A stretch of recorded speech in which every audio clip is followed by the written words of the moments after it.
Online games are serious business. In an industry worth dillions, the companies behind our favourite digital life distractors place immense trust in their employees. After all, the smallest mistake has the potential to sink a game's reputation in today's vast sea of entertainment. Whether it's a poorly written line of code that ruins the game's economy, or a rendering error that ends up becoming the face of your game's launch. Ironically. So, imagine the scandal that ensues when one of your employees abuses their access to back-end systems to steal over $250,000 from other players, all the while feeding insider information to their in-game clan, designing content that specifically favors said clan, and possibly helping them win official esports tournaments worth $20,000. Welcome back to Mini Scandals. This is the story of Jed Sanderson.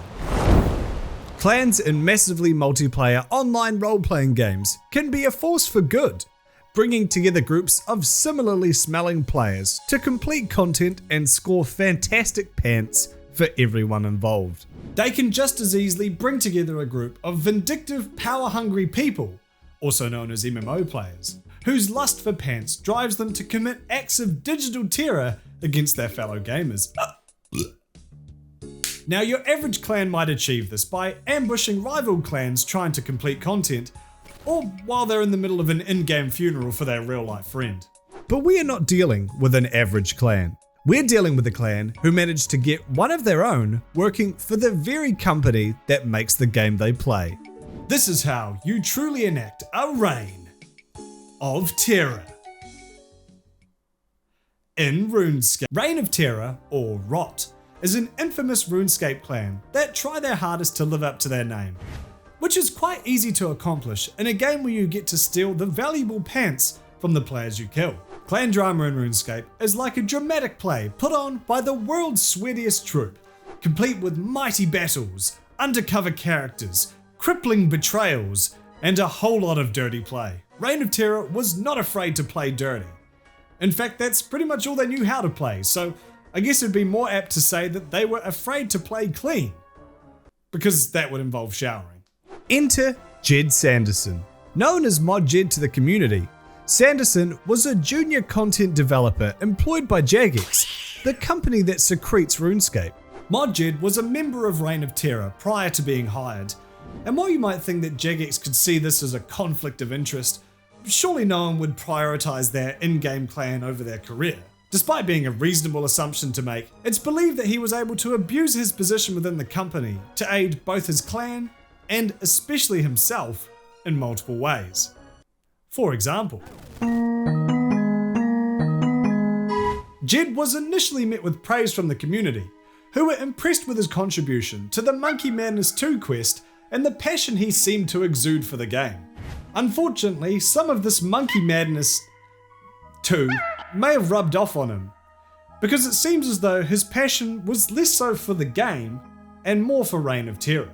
Jed is also credited with designing the Revenant Caves, a highly lucrative money-making spot deep within the Wildy, an area in the game where players are free to attack one another. These caves were designed in such a way that a group of people, such as, like a clan, like a clan named like Drizzle of Scares, Reign of Terror, would be able to lock it down and deny other players entry. Indeed, this would end up being the case, and leaked messages appear to show that Jed gave Reign of Terror notice on what to expect in the caves days in advance, possibly giving them an advantage over the clans going in blind. Reign of Terror would go on to hire Venezuelan mercenaries to guard the caves, who would one day rise up against their masters and claim the caves for themselves, which is a video in itself, so chuck a like on this one and subscribe if you want to see that. So a clan knew about a good farming spot a few days early. Big whoop. The real juicy leak may have occurred a year prior, information that could well have won Reign of Terror $10,000. As we saw in the last RuneScape Mini Scandals video, the Deadman tournaments run by Jagex are often fraught with issues, and 2016's 4th Deadman final would be no different. Now, if you aren't hip with the youth of today, well, that means you're more likely to know what a Deadman tournament is, but if you don't, It's where Jagex sets up special fresh servers where players have a week to level up a character as much as they can, before everybody fights to the death, the winner making off with a substantial cash prize. Much like Battle Royale games such as Fortnite, PUBG, and Forza Horizon 2 Car Pass, a deadly fog slowly cuts off portions of the world, funneling players into the same space so that they're forced to fight. Usually. Imagine then if you could predict where this final safe space would be, and the immense tactical advantage you would gain by parking your clan there and sack-tapping any combatants who entered. Take a guess which clan found themselves in this safe space hours before the fog rolled in. The final location of this tournament, Al Kharid Palace, was especially advantageous to hold, as there was only one entrance that turned into a massive bottleneck. Ooh, that's kind of small. Which Rot members could easily defend, leading to their victory. In fairness to Jed and Rot, ex-RuneScape mod Matt K conceded that while it was entirely possible for Jed to have access to that information, he believes it was unlikely he leaked it. But there was no way he leaked the end game, like days before, or how was that even decided? I don't think he could have done. You could easily find it out, but I don't think he was that involved with them back in the first few. 2017's Deadman tournament, on the other hand, was won by DDoSing is short for Distributed Denial of Service and basically involves overloading someone's internet connection with so much traffic that it has to step outside for a quick smoke to calm down, disconnecting them from the service in the meantime. Thankfully, this is all quite illegal, as well as requiring the IP address of the personal service you're trying to attack. Information the standard RuneScape player probably wouldn't have access to, unless they were, say, a junior content developer working for Jagex. After learning from the bottleneck problem the previous year, 2017's Deadman mode saw the final 200 players teleported to small islands, where they were then randomly divided and forced to fight to the death. These players were whittled down to the final 4, including one member of Rot, who used his superior knowledge of the game to outwit his opponents and come out on top.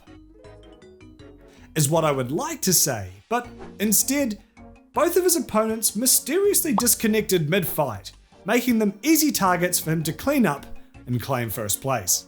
Sensing something fishy going on, Jagex conveniently disqualified him for botting because they couldn't prove it was him or an associate disconnecting his opponents.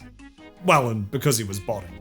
This resulted in True Fox, the runner-up who was disconnected from the finals, receiving half of the first place prize, with the remaining half going to charity. By this point, the community had grown incredibly suspicious of Mod Jed, with the mounting accusations against him even prompting several news articles. While most likely a symbolic gesture, he attempted to calm the community by announcing that he would be stepping down as a member of Rot. Now, it is entirely possible that Jed had nothing to do with the Deadman fiasco, a sentiment again echoed by mod Matt K. But it is interesting that Reign of Terror have been unable to win a Deadman tournament since Jed was fired from Jagex. Oh, you're wondering why Jed was fired? Well, all he did was... Up until now, the allegations made against Jed were just that, allegations. Very plausible allegations, dripping with suspicion sauce and wrapped in charbroiled coincidence, but allegations nonetheless, and ones often perpetuated by rival clans with nothing to lose. That was until Thursday, July 5th, 2018, when Reddit user MazrimLol posted to the 2007 Scape subreddit, complaining that their account had been hacked and 45 billion gold had been stolen. As we saw in the coverage of Venezuela's gold farming scene, RuneScape gold is surprisingly liquid, and were Mazrim to have sold this for real money, they estimate it would have been worth around $30,000. Naturally, the majority of people replying had little sympathy for Mazrim, and assumed they were either sloppy with their account security or actually had sold their account and were now having regrets, which are both reasonable assumptions to make. Mazrim insisted they were hacked, and that there may well be foul play happening within Jagex. Dozens of these mysterious hackings continue to pop up, often with Jagex moderators informing the user that a huge amount of their personal information had been compromised, unaware that this breach was occurring within their own company. In an interview with the OSRS podcast, ex-Jagex mod Matt K confirms that ModJed was using Jagex's backend account recovery system in order to recover accounts. The process you use when you need to have your password reset or email changed because you can't log in. Using these moderator tools, he would instead send the details to himself, log into these recovered accounts, and then make off with all of the valuables inside. It is believed he would scout for accounts to hack by looking for streamers who engaged in arena staking, which is essentially gambling, whose wealth he could confirm by watching the stream. There are also reports of a suspicious player asking others to bet high sums of money, and once they accepted and proved they could, this shady character would back out, with the wealthy player being hacked not long after. Whether these methods are true or not, what we know for sure is that ModJed made off with hundreds of billions of gold, which Jagex valued at roughly $250,000. The real kicker here is that, while stealing money is an understandable if scummy incentive, Jed would also destroy all of the untradeable items of the accounts he hacked.